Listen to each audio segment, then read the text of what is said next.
लोकसभेच्या निवडणुकीच्या काळामध्ये किंवा विधानसभाच्या निवडणुकीच्या काळामध्ये अनेक प्रश्न तुमच्या मनात असतील की हे काय आहे, प्रचार होतो आहे, मतदान होणार आहे.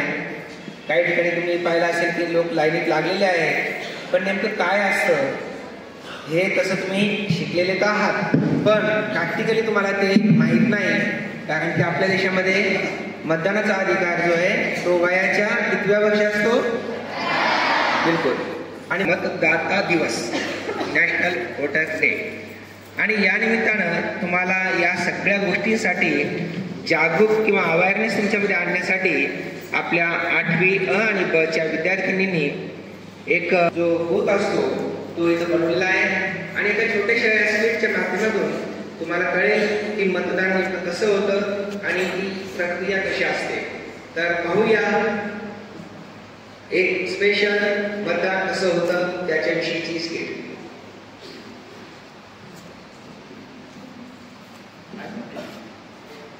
आपला देश हा जगातील सर्वात मोठी लोकशाही असणारा देश आहे. आज इथे विधानसभेच्या निवडणूक होत आहेत. नमस्कार नमस्कार नमस्कार मंडळी. तुम्हाला माहित आहे का आपला देश हा जगातील सर्वात मोठा लोकशाही असलेला देश आहे. आज येथे विधानसभेच्या निवडणुका होत आहेत. या विधानसभा केंद्रात एकूण 16 उमेदवार उभे आहेत. तर चला पाहूया या नेत्यांचा प्रचार कसा होतो ते. निवडणुकीत उभा आहे. जर तुम्ही मला निवडून आणले तर मी महिलांच्या इथं राहण्यासाठी हॉस्टेलची सुविधा उपलब्ध करेल. जिल्ह्याच्या ठिकठिकाणी मेडिकल कॉलेज सुरू करेल आणि महिलांसाठी एसटीचे 50% वाढे करेल. माझी निशाणी कप कप कप. कपला मत द्या आणि मला निवडून आणा अशी माझी नम्र विनंती. धन्यवाद.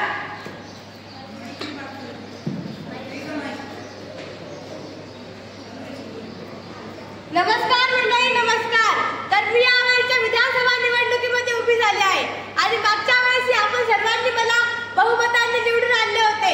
तसेच यावेळेस आपण मला बहुमताने निवडून आणावे अशी माझी विनंती. तर मागच्या वेळेस मी आपल्यासाठी बऱ्याच काही सुविधा उपलब्ध केल्या होत्या. तसेच यावर्षी मी सर्व शेतकऱ्यांचे कर्ज माफ करेन, आपल्या गावात एका मोठ्या हॉस्पिटलची सुविधा उपलब्ध करेन आणि सर्व गरिबांना राशन फुकट करेन. तसेच तरी आपण सर्वांनी मला मत द्यावे अशी माझी विनंती.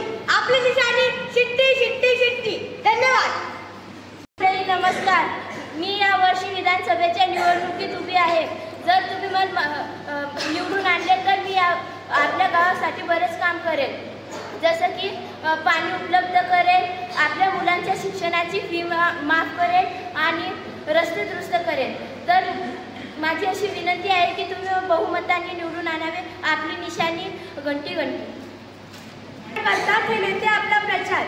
आता प्रत्यक्षात मतदान कक्षात जाऊन पाहूया की मतदान कसे होते ते. अध्यक्ष, या बूथमध्ये एकूण 540 लोक मतदान करणार आहेत. चला पाहू आपण की कशी होते मतदानाची प्रक्रिया. तर ही आहे मतदारांची यादी. हे आहेत मतदान केंद्राचे अधिकारी. या आहेत मतदान अधिकारी क्रमांक 1, हे आहेत मतदान अधिकारी क्रमांक 2 व या आहेत मतदान अधिकारी क्रमांक 3. यांच्याकडे एक मशीन असते, कंट्रोल युनिट. यामध्ये ते एक बटन टाकतात व त्यानंतर मतदाराला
नाही.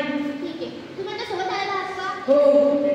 ठीक आहे. तुम्ही कधी मतदान केलं आहे? नाही. तुमचे वोट दाखवा. तुम्ही यांच्या जागेवर मतदान करू शकता, परंतु तुम्हाला त्यासाठी अर्ज करावा लागेल. ठीक आहे. यांचे नाव काय? अंकिता मस्के.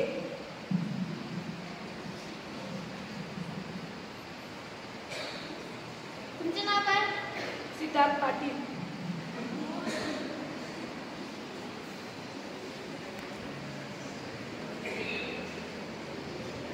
यांचं वय काय आहे? 24 वर्ष. तुमचं? 19 वर्ष. तुमचा काय संबंध आहे? मी यांचा भाऊ आहे. ठीक आहे. तुम्ही हा अर्ज मतदान अधिकारी क्रमांक 1 क्रमांकाला मतदान करा. अर्ज दाखवा. ठीक आहे. आधार कार्ड.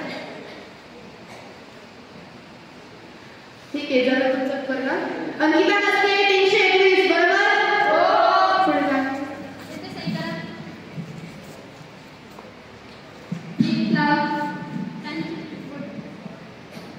आणि तुमचे सुद्धा, का? कारण तुम्ही यांच्यावरचे मतदान करता. बाकी कोण सांगा. ठीक दाखवा.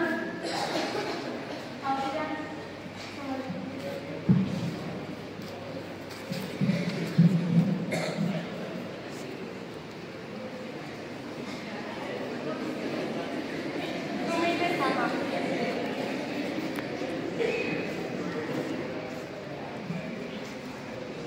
सांभाळून या, सांभाळून या.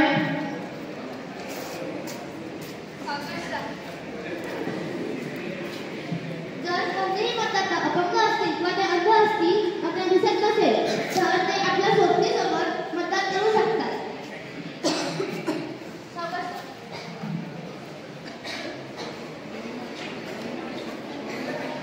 नमस्कार. तुमचा आधार कार्ड दाखवा.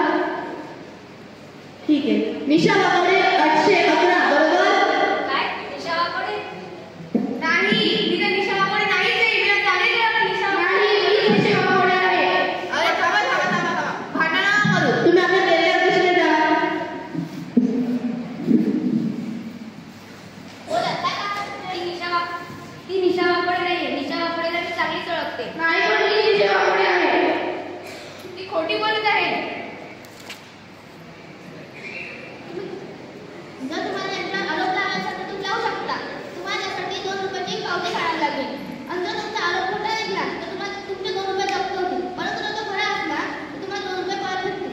आणि तुम्ही ऐकून घ्या, जर तुमच्यावरचा आरोप खरा निघाला तर तुम्हाला तुरुंगात जावं लागेल. नाही, साहेब, माफ करा, मला नाही करायचं मतदान. म्हणून कोणी तिथे खोटे मतदान करू नका. कारण जर ते खोटे मतदान केले तर तुम्हाला तुरुंगात जायचे काम पडू शकते. हे बघा, एक ऐकून घ्या. ईव्हीएम हे हॅक केलं जात नाही. नाही, ते खोटे बोलते. म्हणून अशी ईव्हीएमवर खोटे आरोप लावू नका की ते हॅक झालेले आहे किंवा त्यांच्या काउंटिंगमध्ये घोळ आहे. आणि मतदान करून द्या. धन्यवाद.